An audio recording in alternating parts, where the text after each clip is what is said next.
Hey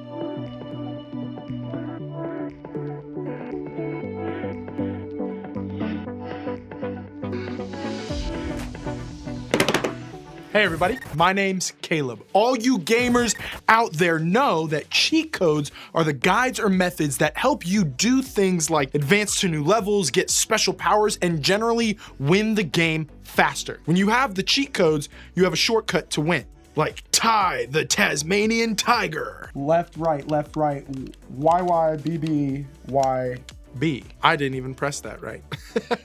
Wouldn't it be awesome if we had cheat codes to discovering and living God's best life for us? Some nuggets of truth that could help us live the kind of life we all want? Well, good news. There is something God gives us to help us do just that. But first, a story from my own life. There's a time back when I was in elementary school where I moved from Florida to Pennsylvania. Talk about a shock, a change, or just different schools, different people, different church, different friends. It was just all different. And there was a time when I first started at my new school where this group of kids didn't really understand me fully, and they said something that we don't have to repeat, but it wasn't so much the words that stuck with me as it was the feeling that I got from hearing those words that stuck with me for a while. It made me think, Caleb, maybe you're not actually welcome here. Maybe you're not wanted here. Maybe nobody even sees or understands you. Or maybe,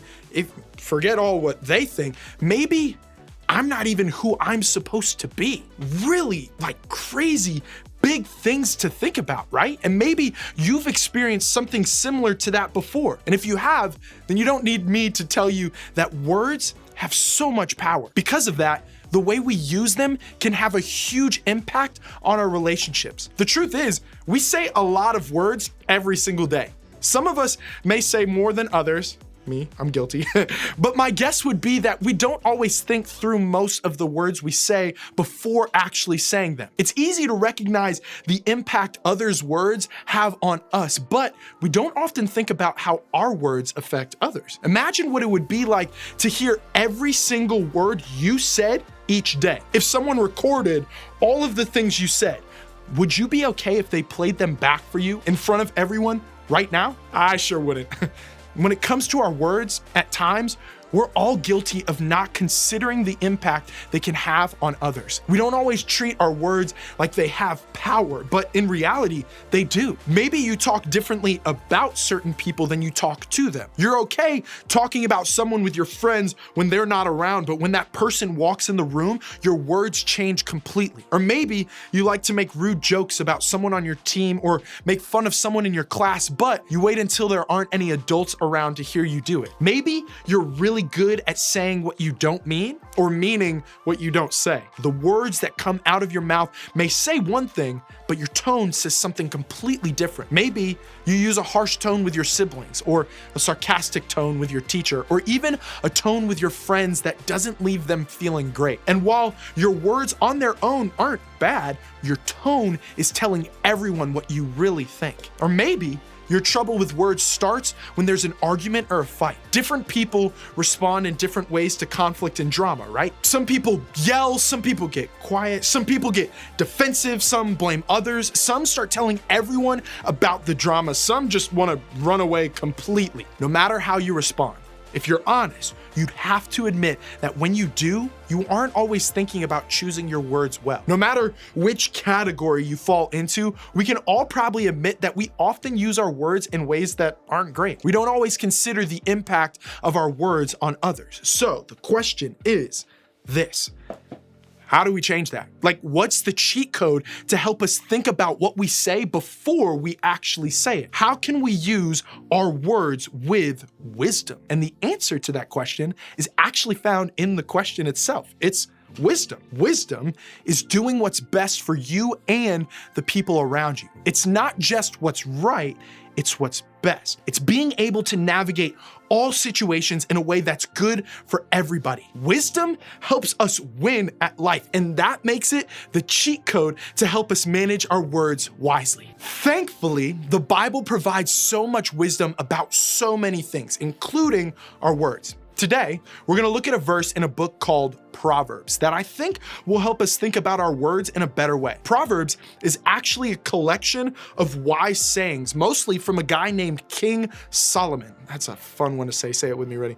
Solomon, who was known to be the wisest man in history. A lot of Solomon's wisdom was collected over the years to pass down to future generations, like us. When sharing wisdom specifically about our words, here's what Solomon had to say. A gentle answer turns away wrath, but a harsh word stirs up anger. Okay, let's do something different here. Let's start by talking about the second half of this verse. When something goes wrong in a friendship, or we get in a fight with our parents, or a teacher gives us a grade we don't like, or a sibling breaks something in our room, how do we usually respond? With harsh words that come from anger. And when that happens, well, the situation definitely doesn't get better. In fact, those harsh words just cause more things like anger, frustration, and conflict. You return an insult with an even meaner insult. You return a rude comment with an even ruder comment. You return a small rumor with a bigger rumor. And just like that,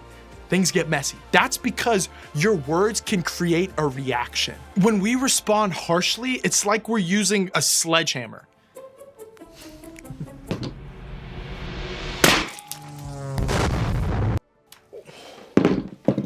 Look at this mess.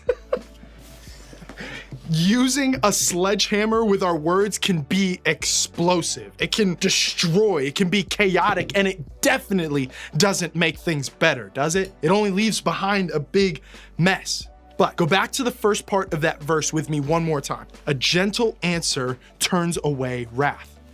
What exactly does that mean? Well, wrath is defined as extreme anger. That means like really upset, really mad, really hurt, and really, you get the point, angry. In other words, the situation is heated. And in those moments, wisdom gives us a better way to respond.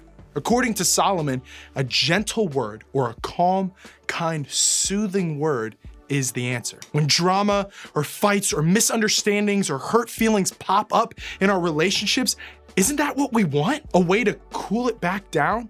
A way to make things right? A way to make less of a mess with our words? Oh, you heard the right, less of a mess. A gentle word is it. When we have the wisdom to choose our words more carefully, I promise we'll leave a lot less mess in our path. See, when I use this knife, I have to use a lot of care.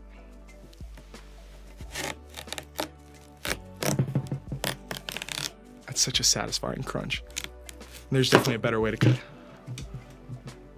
I have to pay attention, maybe not close my eyes, and be intentional with my movements. See, my movements are controlled and thought out. And because of that, the knife doesn't leave a bunch of destruction and mess behind. It creates a calm, clean result.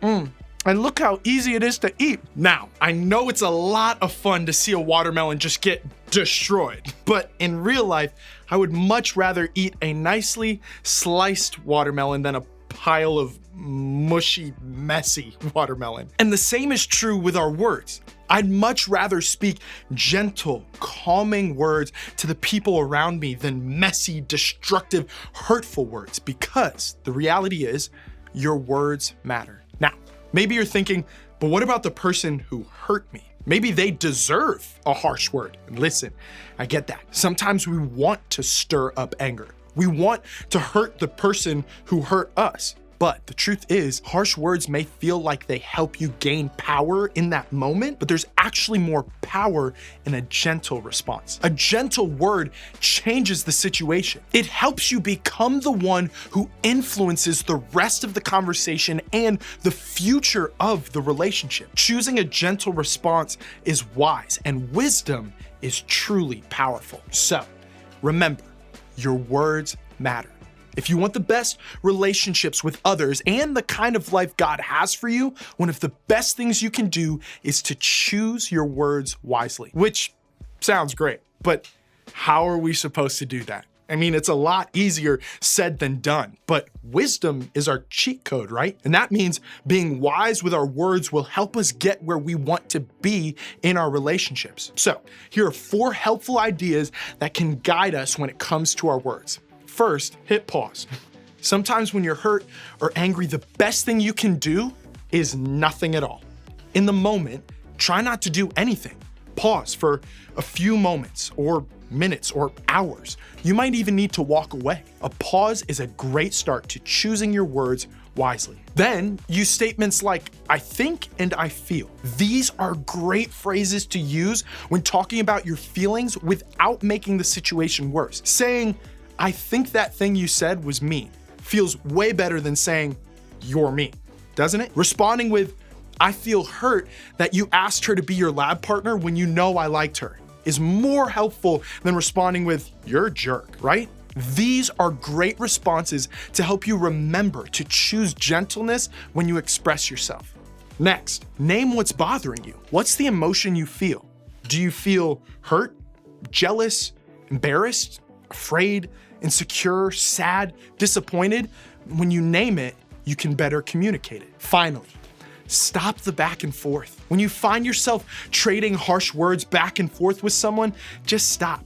Choose to end the cycle. I know these aren't easy steps to take, but imagine what our relationships would look like if we worked toward responding in gentleness instead of with harsh words. Conflicts and arguments aren't going to disappear out of our lives, but the sooner we can learn to have healthier responses, the better our relationships will be, because your words matter.